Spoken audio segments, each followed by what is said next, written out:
শুভ দুপুর বন্ধুরা, দেখে নাও আজকে আমি আবার কি করলাম। মেনুতে আছে দেখো সাদা ভাত,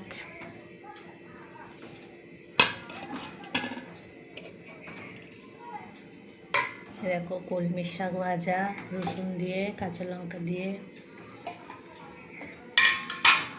এটা হচ্ছে পটল দিয়ে সর্ষে দিয়ে টমেটো কাঁচা লঙ্কা দিয়ে,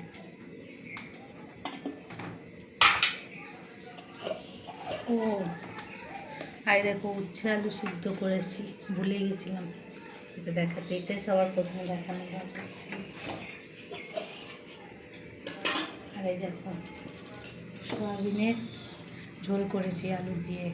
আজ মাছ মাংস কিছু করিনি, পুজোর থেকে অনেক খাওয়া হচ্ছে রিচ। আজকে এই হালকা পাতলা।